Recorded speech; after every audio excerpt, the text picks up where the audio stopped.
Bonjour tout le monde, ceci est un tuto d'urgence puisque nous avons une abonnée en ce moment qui vit un cauchemar depuis 4 jours. Elle a perdu son gris d'Afrique, un gris du Gabon qui s'est sauvé dans la nuit de samedi à dimanche. Très étonnant d'ailleurs, c'est très rare qu'on perd son perroquet de nuit. Puisqu'on le sait très bien, lorsque le soleil se couche, les oiseaux ne sont pas des chouettes, ni des hiboux, ni des harfans. Ce sont des oiseaux qui n'ont pas une très bonne vue dans le noir. Et donc cet oiseau est quand même parti en pleine nuit. Donc le tuto d'aujourd'hui, c'est comment prévenir la perte de son oiseau et surtout que faire quand ça arrive. D'accord? Alors prévenir. Prévenir, c'est justement habituer son oiseau, préparer son oiseau au cas où, à un moment donné, il décide de prendre la poudre d'escampette pour aller faire un tour à l'extérieur. Alors, ce que j'ai déjà conseillé dans d'autres vidéos, eh bien, c'est déjà en premier lieu, ne laissez pas votre oiseau sans connaître l'environnement de votre maison. Ça veut dire l'extérieur, d'accord? Parce que un oiseau, là, ça a un GPS, ça enregistre des images. C'est pas pour rien que en Amazonie, la femelle ou le mâle est capable de faire 15 km pour aller chercher à manger et il retrouve exactement la branche d'où il est parti, là. C'est parce que, voilà, il a eu le temps de repérer, de prendre des repères, des arbres, une petite clairière, un petit lac ou n'importe quoi. Ils vont repérer les choses. Donc, c'est ce que j'explique toujours à tous les gens qui sont propriétaires de perroquets, que ce soit avec un harnais, que ce soit en taillant quelques rémiges le premier été, c'est une très bonne façon de pouvoir sortir votre oiseau de la maison pour qu'il commence à repérer la voiture bleue du voisin, la piscine, le cabanon, la couleur de votre maison, plein de petits détails que vous ne verrez pas, la plante, les rosiers qui sont juste devant la porte. Tout ça, ça va être autant d'éléments qui vont permettre à votre perroquet, si vous le sortez régulièrement, de savoir quand vous revenez proche de la maison, qu'est-ce qu'il voit? Ah, il revoit la voiture bleue. Ah, il revoit le cabanon. Ah, le rosier, etc. Ce qui fait que si jamais à un moment donné, votre oiseau s'envole et s'en va, eh bien, vous allez avoir plus de chances pour vous qu'il retrouve le chemin. Pourquoi? Parce qu'un oiseau, quand ça s'en va, là, c'est souvent par accident. La porte est ouverte, c'est tentant, qu'est-ce qui se passe dehors? Et là, encore une fois, je l'ai déjà expliqué, mais c'est une vidéo qui a plus d'1 an. Vous allez avoir le phénomène qu'il ne connaît pas, un phénomène qui n'existe pas dans votre maison, c'est le vent. Donc, votre oiseau, là, il risque d'être très rapidement déporté. Et comme il est en instant de panique, qu'est-ce qu'il fait quand il panique? Il bat des ailes 2 fois plus vite. Résultat, il va monter très rapidement en s'appuyant sur les différents vents ascendants, descendants. Et on sait très bien que dès qu'on dépasse 10-15 mètres, il y a des vents que nous, on n'imagine même pas là. Donc votre oiseau, il va être emporté. Et dans la panique, il ne va pas avoir le temps de prendre les repères, s'il n'en a jamais eu en plus. Il ne va pas avoir le temps de prendre des repères pour retrouver le chemin. Okay? Donc, première chose à faire découvrir l'environnement autour de votre maison pour que votre oiseau ait des repères pour revenir plus rapidement. Deuxièmement, un cri d'appel. Alors, normalement, lorsqu'on parle de petits oiseaux, c'est surtout les petits oiseaux qui sont les plus compliqués à retrouver. Il faut savoir une chose, c'est que 9 perroquets sur 10 qui s'en vont sont retrouvés. Le 10e perroquet qui n'est pas retrouvé, c'est soit qui s'est fait shooter par une voiture ou mangé par un animal sauvage, soit c'est quelqu'un qui l'a récupéré. Et là, je vais faire une petite parenthèse au passage, parce que je sais que vous êtes, il y en a parmi ceux qui me regardent. Si vous avez eu un perroquet qui a débarqué chez vous, que ce soit une petite perruche, calopside, caucasienne, perruche ondulée, ou un gris du Gabon, ou un racleuroptère qui débarque dans votre jardin. Surtout, ne vous dites pas qu'il est arrivé, que c'était un cadeau du bon Dieu. Ne dites pas, j'ai trouvé un perroquet, waouh! Oh, je vais le sauver, pauvre bébé. Non, vous n'allez pas le sauver, vous allez le voler. Parce que quelle que soit la taille de ce bébé-là, il y a quelqu'un qui est en train de pleurer et le chagrin est aussi gros quelle que soit la taille du perroquet. Donc, encore une fois, et puis je l'avais déjà dit, si il y a un perroquet qui débarque chez vous puis qui vous monte sur l'épaule comme ça, c'est pas l'opération du Saint-Esprit, c'est que ce perroquet là, il est en train de faire pleurer un propriétaire et au fond de lui là, il est stressé parce qu'il voudrait bien retrouver son maître. Mon amour, tu veux retrouver ton maître? Oui, je sais, mon bébé. Allez, continue, amuse-toi, mange. Allez, gruge, casse tout.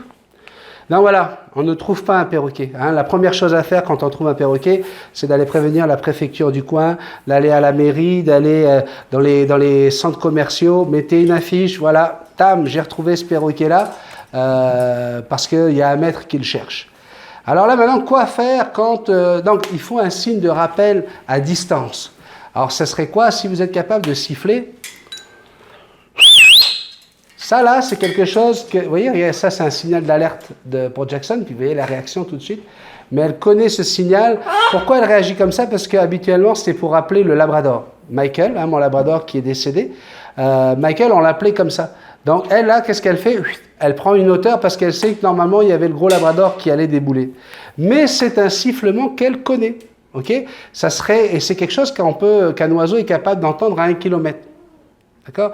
Donc, habituez votre oiseau à ça, tout comme vous devez habituer les oiseaux, même les plus petits ou les plus gros, quand vous avez votre oiseau pour le livrer. Claquement de doigts, ça veut dire, viens sur la main, papa. Donc, l'oiseau s'approche. Alors là, bon, là, c'est pas le cas, là, je vais pas la mettre sur ma main, mais hop, c'est un signal pour que l'oiseau comprenne, hop, je dois me rapprocher de mon papa. Donc, si elle est perchée à 2 mètres de haut, eh ben, en faisant ça, normalement, l'oiseau va faire ce qu'il faut pour descendre et essayer de revenir sur votre main. Donc, signal de rappel gestuel, signal de rappel audio, hein, pour pouvoir siffler assez loin.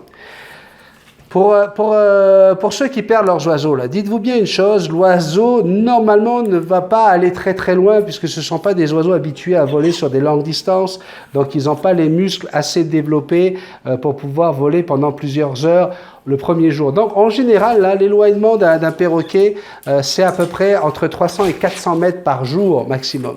Hein, donc le premier jour, c'est pas la peine d'aller chercher à 3 km. Premier jour, là, on va parler plutôt de 300-400 mètres. Puis deuxième jour, un autre 300-400 mètres, etc. Et c'est vrai qu'au fur et à mesure, on peut aller atteindre des 1-2 km, hein, parce qu'il va faire des sauts d'un endroit à un autre. Alors là, il y a quelque chose qui est très intéressant également. Hein, vous savez à quel point je suis contre la moulée. Ah ben là, on voit comment Jackson est en train de se déplumer. Oui, je voulais leur montrer que tu te déplumes, mon bébé. Hein, entre les ailes là, alors elle se déplume en dessous ses ailes, ça c'est parce qu'elle veut faire des bébés, là. Elle veut pendre et elle va enlever les plumes qui sont ici pour essayer de faire un nid. C'est un réflexe qu'elle a, même si elle n'a pas de mâle et qu'elle n'a pas fait d'œuf, c'est un réflexe et puis ça m'embête. Bon. Et oui, donc je voudrais dire, hein, pour les gens qui donnent que de la moulée, ça c'est une bonne idée. Non, c'est pas une bonne idée, hein, encore une fois, vous pouvez en donner, je ne vais pas vous faire du mal si vous donnez de la moulée, mais si vous donnez que ça, le problème que vous allez avoir pour votre pauvre perroquet qui va s'en aller, c'est qu'il ne va rien trouver à manger. Même s'il y a des raisins proches de la maison, même s'il y a des pommiers, des choses comme ça, il ne va pas les manger parce que lui, il n'est pas habitué à manger de la nature, manger des choses naturelles. Hein? Vous lui leur donnez des super boulettes compressées. Hein? Et donc, ce qui est dangereux aussi, c'est que si jamais il atterrit chez quelqu'un par la fatigue, eh bien, cette personne-là va avoir beaucoup de mal à le nourrir parce que cette personne-là ne connaît pas forcément la moulée, ne sait pas c'est quoi des extrudés à donner au perroquet. Et donc, voilà. Comprenez ce que je veux dire? Viens voir mon bébé. Jackson. Oh, oui, viens ici. Ici, parce que si tu... Non, tu viens sur l'épaule. Sur l'épaule, Jackson. Sur l'épaule. Tu obéis, s'il te plaît. Ça aussi, apprendre à votre oiseau à obéir. Non! Jackson, sur l'épaule tout de suite. Jackson, viens ici, là. Oui, je suis fâché. Tu viens sur l'épaule et tu restes sage. Non, tu restes sur l'épaule. Oui, fais bisou. Un bisou. Alors là, elle ne comprend pas pourquoi je me fâche, hein, vous me direz, elle a raison. Allez, va, c'est bon, tu peux y aller. Donc voilà, si vous donnez que de la moulée à votre oiseau, ça va être difficile pour les personnes qui vont le trouver de le nourrir le temps de retrouver, de vous retrouver. Après, pour les recherches, il y a une chose à laquelle on pense rarement. Votre oiseau a du mal à gérer le vent, d'accord? Le vent, c'est quelque chose qu'il ne connaît pas dans votre maison, ok? Mais par réflexe, hein, dans la nature, un oiseau a plus de facilité à se poser sur un vent quand il vole contre le vent. Hein. Et puis ça, l'humain l'a utilisé dans l'aviation. Hein. On sait tous qu'un avion doit toujours décoller face au vent, hein, et atterrir face au vent. Pourquoi? Parce que ça permet de planer, ça permet de réduire les coûts comment on appelle ça, d'énergie. Hein, et donc pour un oiseau, c'est pareil, il faut toujours que l'oiseau vole face au vent. Je ne veux pas que tu t'enlèves les plumes, Jackson, ça suffit ça. Oui, je ne suis pas content après toi, Jackson. Tu as d'autres choses, regarde tous les jouets que tu as là. Occupe-toi de ces jouets-là, s'il te plaît. Arrête de faire ça, c'est pas bien. Ça me fatigue. Donc, quand vous commencez les recherches de votre oiseau, renseignez-vous de savoir dans quel sens allait le vent au moment où il s'est sauvé, d'accord? Et allez chercher dans le sens contraire. Allez chercher dans le sens opposé du vent. Vous allez avoir un peu plus de chance. Je n'ai pas dit que c'est parole d'évangile, parce que justement, il ne connaît pas le vent, donc il peut très bien être emporté. Hein. Mais normalement, là, quand le vent va venir contre lui, il va se mettre à voler, il va essayer d'aller par-dessus, au-dessus du vent et planer par-dessus. Donc, en premier, allez chercher face au vent, hein, dans une direction de 300 à 400 mètres. Regardez un petit peu qu'est-ce qui s'est passé dans cet endroit-là. Après, bien sûr, il faut appeler la préfecture de police, la mairie, laisser des affiches un peu partout aux alentours sur 1 km à la ronde. Mettez des affiches dans les magasins, les supermarchés, les épiceries, etc. Partout, vous avez des gens qui pourraient avoir reçu votre perroquet à leur domicile, avec de quoi vous contacter, la photo du petit bébé, etc. D'accord ? Encore une fois, n'oubliez pas que votre oiseau doit avoir tous ses papiers en règle, hein, pour pouvoir prouver à la personne qui l'a trouvé que c'est bien le vôtre. Donc, ayez toujours un petit dossier quelque part de bien rangé, facile à retrouver. Si jamais ça arrive, vous allez en avoir besoin.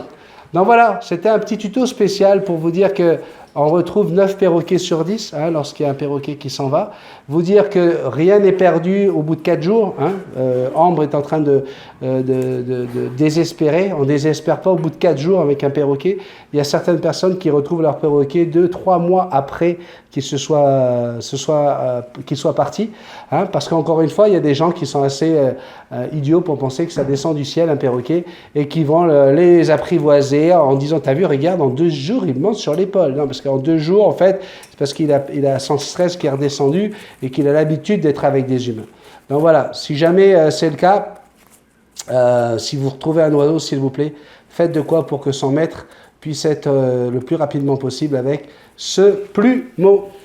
Arrête de manger, arrête ça.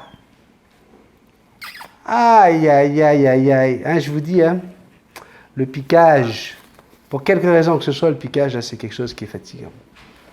Oui. Et pourtant, c'est un oiseau qui est en pleine santé, tout va bien, tout va bien. Hein, Jackson? Je comprends pas ton affaire là, de vouloir absolument faire des bébés. Hein? Ciao mon fils. Ciao tout le monde. C'est le moment de dire au revoir. Hein? Bye, à bientôt. Ah, pardon, excusez. Si ça vous a plu, s'il te plaît, si tu as aimé ça, c'est que ça peut servir à quelqu'un d'autre, ça peut sauver un perroquet. N'oublie pas de partager. Il faut partager ses connaissances. Hein? Plus tu les partages, tes connaissances, et plus tu vas en avoir. N'oublie pas également de mettre les petits pouces en l'air. Hein? Les pouces en l'air, ça donne tout simplement aux gens de dire, tiens, ça doit être intéressant cette affaire-là. Et c'est intéressant de savoir comment on doit réagir. Si tu n'es pas encore abonné, viens rejoindre la famille. Tu seras toujours le bienvenu ici. À très bientôt. Merci. Bye bye.